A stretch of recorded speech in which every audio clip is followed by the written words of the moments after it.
Interstellar, masterpiece or overrated mess? I've watched it 5 times. Here's the truth no one tells you. 3 reasons it's brilliant, 2 massive flaws, and 1 scene that will destroy you emotionally. If you're deciding whether to watch this 3-hour movie, stay till the end. I'll give you my honest verdict. Let's start with what Christopher Nolan gets absolutely right. First, the science. Interstellar takes real physics and builds an entire story around it. Black holes, time dilation, relativity. This isn't Star Wars fantasy. Kip Thorne, a Nobel Prize winning physicist, worked on the film to make sure the science held up.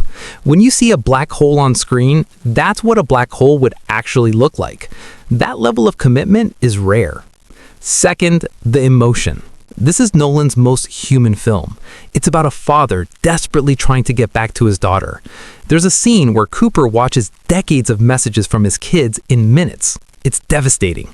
You feel the weight of time, the cost of his mission, the heartbreak of being separated from the people you love. Hans Zimmer's score amplifies every emotion.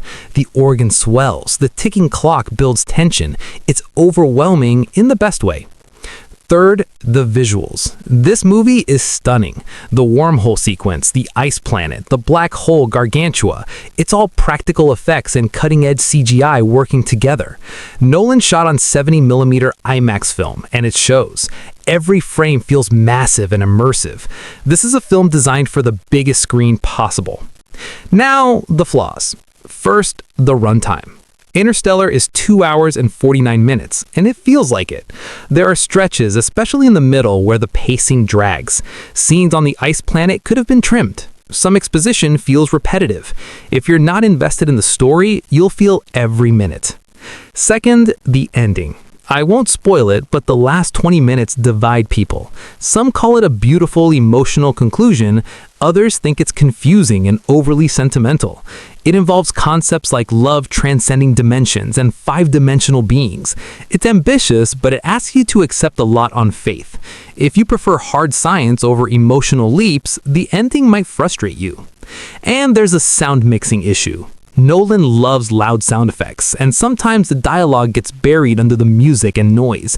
You'll miss important lines if you're not paying close attention. It's a recurring problem in his films, and it's especially noticeable here. The cast is phenomenal. Matthew McConaughey as Cooper brings warmth and vulnerability. He's a pilot and engineer, but also a dad trying to save his kids. You believe every emotion. Hathaway as Bran has one of the best monologues in the film about love and science.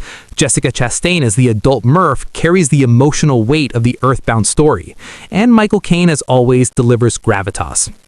There's also a surprise performance I won't spoil, but if you know, you know.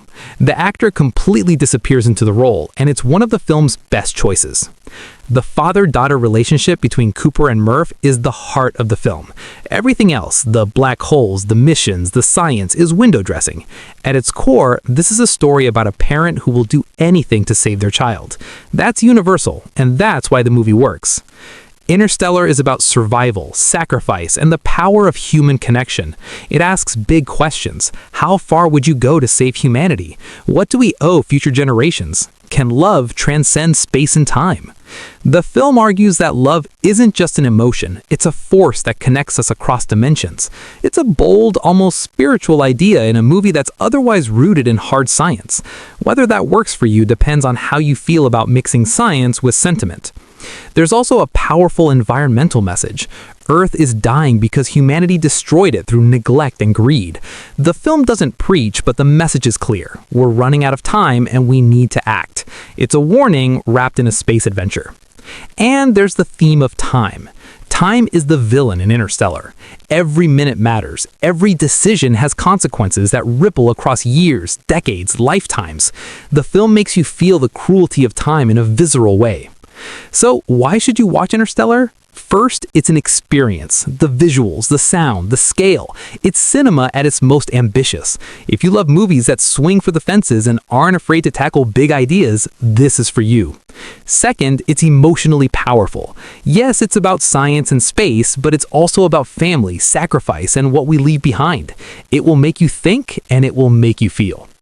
Third, it's rewatchable. The first time you're caught up in the story. The second time you catch details you missed.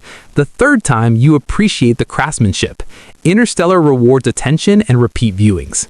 But fair warning, it's not for everyone. If you're looking for a fast-paced action movie, this isn't it.